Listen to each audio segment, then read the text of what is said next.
ഒരു രാജ്യം, ഒരു ജനത, ഏകീകൃത സിവിൽ കോഡ്, ഒറ്റ ഭരണഘടന, ഒറ്റ തെരഞ്ഞെടുപ്പ്, ഇങ്ങനെയൊക്കെ പറയുന്നതും കേൾക്കുന്നതും നല്ലതാണ്. നമുക്കങ്ങനെ ചിന്തിക്കാം, അതിനകത്തൊന്നും തെറ്റില്ല. പക്ഷെ ഭാരതം എന്നത് എന്താണെന്ന് BJP നന്നായി അറിഞ്ഞിരിക്കണം. ഭാരതം എന്നത് ഏകശിലാരൂപത്തിലുള്ള ഒരു രാജ്യമല്ല, നാനാത്വത്തിൽ ഏകത്വമുള്ള സ്ഥലമാണ്. അതാണ് അതിൻ്റെ വൈവിധ്യം, അതാണ് അതിൻ്റെ സൗന്ദര്യം. ഇന്ത്യക്ക് സ്വാതന്ത്ര്യം കിട്ടുമ്പോൾ എല്ലാ രാജ്യവും, പാകിസ്ഥാനും ഇന്ത്യയുമായി രണ്ടായി മാറി മുഹമ്മദ് അലി ജിന്ന പാകിസ്ഥാൻ കൊണ്ടുപോയി നെഹ്റുവിൻ്റെ നേതൃത്വത്തിൽ ഇന്ത്യ വന്നപ്പോൾ എല്ലാ സംസ്ഥാനങ്ങളും, പ്രത്യേകിച്ച് തിരുവിതാംകൂർ അടക്കമുള്ള എല്ലാ സംസ്ഥാനങ്ങളും സ്വമേധയാ ഞങ്ങളിതാ ഇന്ത്യയിലേക്ക് ചേർന്നിരിക്കുന്നു എന്ന് പറഞ്ഞ് ചേർന്നവരല്ല. നൈസാമിൻ്റെ ആന്ധ്രയാകട്ടെ, കാശ്മീരാകട്ടെ, കാശ്മീരിന് പ്രത്യേക പദവി വരെ കൊടുക്കേണ്ടി വന്നു, 370 ആർട്ടിക്കിൾ. എല്ലാ സംസ്ഥാനങ്ങളും ഇന്ത്യൻ ഫെഡറൽ വ്യവസ്ഥയിലേക്ക് പോയപ്പോൾ ഒരുപാട് മോഹങ്ങളുണ്ടായിരുന്നു, സ്വപ്നങ്ങളുണ്ടായിരുന്നു. ഡൽഹി വാഴുന്ന സുൽത്താൻമാർ, അതാരായാലും, BJP ആയാലും കോൺഗ്രസ് ആയാലും, നാളെ CPM വന്നാലും, അല്ല ഇതിനെല്ലാം മാറിക്കൊണ്ട് ഏത് ഘടന വന്നാലും, ഇനി മുസ്ലിം ലീഗ് ഒറ്റയ്ക്ക് വന്നാലും, ഞാൻ അങ്ങനെ ഒരു സാഹചര്യം ഇല്ല, എന്നാലും ഞാൻ പറയുകയാണ്, മുസ്ലിങ്ങൾ ഒറ്റയ്ക്ക് രാജ്യം ഭരിച്ചാലും ഡൽഹിയിലിരിക്കുന്ന സുൽത്താൻമാർ അറിയേണ്ടത്, നിങ്ങൾ അവിടുത്തെ ശീതീകരിച്ച മുറികളിൽ ഇരിക്കുന്നതല്ല ഇന്ത്യ. നൂറുകണക്കിന് ഭാഷ, നൂറുകണക്കിന് ആചാരങ്ങൾ, വേഷവിധാനങ്ങൾ, കാർഷിക വൈവിധ്യം, വ്യാവസായിക വൈവിധ്യം, കലയിലെ വൈവിധ്യം, നഖലതിലും വൈവിധ്യമാണ്. ഈ വൈവിധ്യത്തെ ഏകശിലാരൂപത്തിൽ നിർത്താം എന്ന് പറയുന്നതാണ്, ഏകശിലാരൂപത്തിലല്ല, ഏക ക്യാൻവാസിൽ നിർത്താമെന്ന് പറയുന്നതാണ് സനാതന ധർമ്മം, നാനാത്വത്തിലെ ഏകത്വം. അതിന് കോട്ടം തട്ടുന്ന രീതിയിൽ ഒന്നും ചെയ്യരുത്. അത് കേവലം രാഷ്ട്രീയ കോട്ടമാകരുത്, രാഷ്ട്രീയമായ നേട്ടങ്ങൾക്ക് വേണ്ടി ആകരുത്. ഇത്രയും ഞാൻ ആമുഖമായി പറഞ്ഞത്. വിമൻസ് നാരി ബന്ധൻ അധീന എന്നൊക്കെ പറഞ്ഞിട്ടൊരു അധീനി എന്നൊക്കെ പറഞ്ഞൊരു നിയമം കൊണ്ടുവന്നിട്ടുണ്ട് 2023. സ്വാതന്ത്ര്യം കിട്ടിയ ഇന്ത്യയിൽ അന്ന് മുതൽ ചർച്ച ചെയ്യപ്പെടുന്ന കാര്യമാണ് സ്ത്രീകൾക്ക് 33% പാർലമെന്റിലും നിയമസഭയിലും സംവരണം കൊടുക്കണം എന്നുള്ളത്. വളരെ നല്ല കാര്യം, മനോഹരമായ കാര്യം. പക്ഷേ അത് ഈ നാരിബന്ധൻ അധീനം വഴിയൊക്കെ വഴി വന്നിട്ട് ഈ നിയമം ഒക്കെ കൊണ്ടുവരാൻ നോക്കുമ്പോൾ അതൊക്കെ നല്ല കാര്യമാണ്. 23 അത് പാസ്സാക്കി, 24 അത് ചെയ്തില്ല, 24 ലോക്സഭാ തെരഞ്ഞെടുപ്പ് അത് ചെയ്തില്ല. പക്ഷെ പിന്നെ 29 ലോക്സഭാ തെരഞ്ഞെടുപ്പിന് ഇത് ചെയ്യാൻ പോവുകയാണ്. പക്ഷേ ഇതിനകത്തൊരു ചെറിയ കെണി ഇല്ലേ എന്നൊരു സംശയം കേരളം പോലുള്ള സംസ്ഥാനങ്ങൾക്കുണ്ട്. ആ കെണിയില്ല എന്ന് ഉറപ്പുവരുത്തി തരേണ്ടത് BJPയുടെ വളരെ പ്രധാനപ്പെട്ട ഒരു ഉത്തരവാദിത്വമാണ്. കെണി മറ്റൊന്നുമല്ല.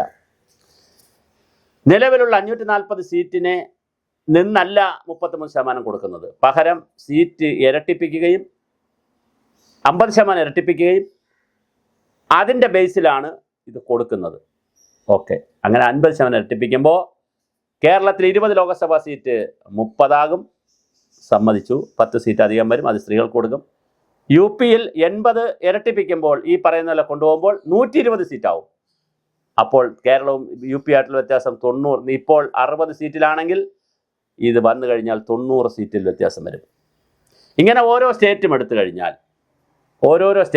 കഴിഞ്ഞാൽ ആ സ്റ്റേറ്റുകളിലൊക്കെ വലിയ നമ്പർ വരും.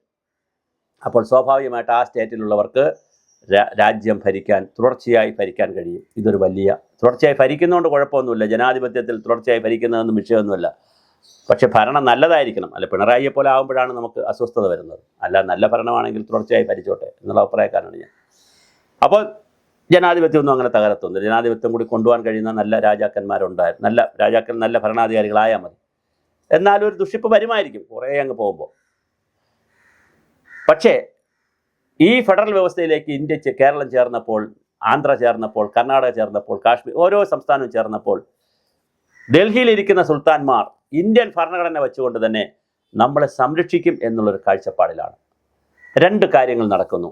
1971 ഡീലിമിറ്റേഷൻ, അതായത് അതിർത്തി, ഈ മണ്ഡലം, നിയോജക മണ്ഡലം, നിയമസഭാ മണ്ഡലം, ലോക്സഭാ മണ്ഡലങ്ങളുടെ അതിർത്തി പുനർനിർണ്ണയിക്കാൻ ഇന്ദിരാഗാന്ധി 76 ഒരു ശ്രമം പറഞ്ഞു 25 വർഷം അത് നീട്ടിവെക്കണം. കാരണം നോർത്ത് ഇന്ത്യ പോലുള്ള സ്ഥലങ്ങളിൽ ജനസംഖ്യ കൂടിക്കൊണ്ടേയിരിക്കുന്നു. സൗത്ത് ഇന്ത്യ പോലുള്ള സ്ഥലങ്ങളിൽ ജനസംഖ്യ നിയന്ത്രണ പരിപാടികളും ഒക്കെ കുടുംബാസൂത്രണം ഒക്കെ നടപ്പിലാക്കിയത് കൊണ്ട് ഒരുപാട് ജനസംഖ്യ കുറഞ്ഞുകൊണ്ടിരിക്കുന്നു. അപ്പോൾ അവിടെ ഒരു ഡിസ്പാരിറ്റി വരാതിരിക്കാൻ വേണ്ടി ജനസംഖ്യ കുറഞ്ഞവർക്ക് വളരെ കുറച്ച് നാമമാത്രമായ സീറ്റും ജനസംഖ്യ ഉള്ള സ്ഥലങ്ങൾക്ക് വലിയ സീറ്റും വരുന്ന ഒരു ഡീലിമിറ്റേഷൻ 25 വർഷത്തേക്ക് വേണ്ട എന്ന് അത് മാറ്റിവെക്കാം, പിന്നെ ആലോചിക്കാമെന്ന് ഇന്ദിരാഗാന്ധി തീരുമാനിച്ചു. അടൽ ബിഹാരി വാജ്പേയി വന്നപ്പോഴും ഇതേ ചർച്ച വന്നു ഡീലിമിറ്റേഷനെ സംബന്ധിച്ച്, അതായത് വീണ്ടും മണ്ഡല പുനർനിർണയത്തെക്കുറിച്ച്. അപ്പോൾ അദ്ദേഹവും പറഞ്ഞു 25 വർഷത്തേക്ക് മാറ്റിവെക്കാമെന്ന്. ഇനി അടുത്ത് 2027 സെൻസസ് വരികയാണ്. പക്ഷേ ആ 2027 സെൻസസ് കണക്കാക്കി ഈ നാരീബന്ധൻ പരിപാടിയൊക്കെ എടുത്താൽ, അല്ലെങ്കിൽ പിന്നെ സ്ത്രീകളുടെ പരിപാടി എടുത്താൽ 2029 അപ്പോൾ നടപ്പിലാക്കാൻ പറ്റത്തില്ല. 27 സെൻസസ് റിപ്പോർട്ട് വരുന്നത് പിന്നെ ഒരു കുറച്ചു കാലം കഴിഞ്ഞേ വരത്തുള്ളൂ. അപ്പോൾ അതെടുത്തതിന് ശേഷം പിന്നെ ഒരു ഡീലിമിറ്റേഷൻ നടത്തി 29 തെരഞ്ഞെടുപ്പിലേക്ക് കൊണ്ടുപോകാൻ സാധ്യത കുറയുന്നു.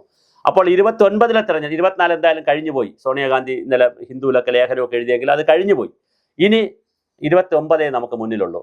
പക്ഷെ അപ്പോഴും നമ്മുടെ ആശങ്ക ഈ 540 സീറ്റിനെ 800 സംതിങ് സീറ്റാക്കി മാറ്റുമ്പോൾ, അതിൻ്റെ 50% കൂട്ടി മാറ്റുമ്പോഴും ലോകസഭാ മണ്ഡലങ്ങൾ, നിയമസഭാ മണ്ഡലങ്ങളും 140 എന്നുള്ളത് കേരളത്തിൽ 210 അതുപോലെ ഓരോ സംസ്ഥാനങ്ങളിലും ഇങ്ങനെ കൂടുമ്പോഴും, വലിയൊരാൾക്കൂട്ടമായി ഇങ്ങനെ വരുമ്പോഴും, ഡീലിമിറ്റേഷൻ്റെ പഴയ പുതിയ 2011 സെൻസസ് വെച്ച് ചെയ്താൽ നമ്മെപ്പോലുള്ള സംസ്ഥാനങ്ങൾ, ജനസംഖ്യാ നിയന്ത്രണം ഏർപ്പെടുത്തിയ സംസ്ഥാനങ്ങൾ ഈ ഫെഡറൽ വ്യവസ്ഥയിൽ ഇല്ലാതായി പോകുമോ, മാറിപ്പോകുമോ, നോക്കുകുത്തികളായി നിൽക്കുമോ എന്നൊരു സംശയം ഇന്ത്യൻ പാർലമെൻറ്റിൽ ഉണ്ട്, ഇന്ത്യൻ ജനാധിപത്യത്തിലുണ്ട്.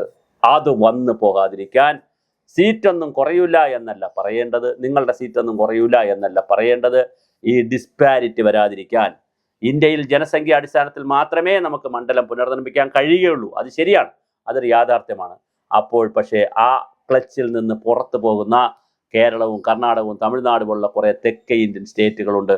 അവർ ഏത് പാർട്ടി ഭരിക്കുന്നു എന്ന് നോക്കാതെ, ഏത് പാർട്ടിക്ക് അവിടെ റീച്ച് ഉണ്ടെന്ന് നോക്കാതെ, അവരെ കൂടി ഈ ജനാധിപത്യ വ്യവസ്ഥയിൽ, ഈ ഫെഡറൽ വ്യവസ്ഥയിൽ ഏറ്റെടുക്കുമ്പോഴാണ് 1947 ഓഗസ്റ്റ് 15 അർദ്ധരാത്രി സൂര്യൻ അസ്തമിക്കാത്ത സാമ്രാജ്യം എന്നറിയപ്പെടുന്ന ബ്രിട്ടീഷുകാരൻ്റെ കരാളഹസ്തങ്ങളിൽ നിന്ന് മോചനം നേടിയ ഭാരതത്തിൻ്റെ അങ്ങ് വടക്ക് ഹിമാലയ സാനുകൾക്ക് താഴെ ഡൽഹി ചെങ്കോട്ടയിൽ അവൻ്റെ കറുത്ത പതാക വലിച്ചു താഴ്ത്തി ഭരണത്തിൻ്റെ മൂവർണാങ്കിത പതാക വാനിലേക്ക് മന്ദം വന്ന് വരുന്നപ്പോൾ ആസേതു ഹിമാചലം സ്വാതന്ത്ര്യത്തിൻ്റെ അലകൾ ഉയർന്ന് 1947 ഓഗസ്റ്റ് 15 അർദ്ധരാത്രി ഇന്ത്യ സ്വതന്ത്രമായെന്ന്, ഇതാ ഇവൾ സ്വതന്ത്രമായിരിക്കുന്നു, സർവ്വവിധ ചങ്ങലകളിൽ നിന്ന് മോചിതയായിരിക്കും എന്ന് പറഞ്ഞ് ആർത്തുല്ലസിച്ച് ഇന്ത്യൻ ജനത വിളിച്ചപ്പോൾ അതിൽ കേരളവും തമിഴ്നാടും ആന്ധ്രയും കർണാടകവും എല്ലാം ഉണ്ടായിരുന്നു. നമ്മളൊരു ജനതയായി മാറി. ഇതൊന്നും BJP മറന്നു പോകരുത്. ഞാൻ BJP വിരുദ്ധതയൊന്നും പറഞ്ഞതല്ല, പക്ഷേ കൃത്യമായ ഒരു ഫെഡറൽ വ്യവസ്ഥയുടെ എല്ലാ ആനുകൂല്യവും നമ്മെപ്പോലുള്ള സ്റ്റേറ്റുകൾക്കും കിട്ടണം. അത് ജനസംഖ്യ കുറച്ചു കളഞ്ഞു എന്നുള്ളതുകൊണ്ട് കിട്ടാതിരിക്കരുത്.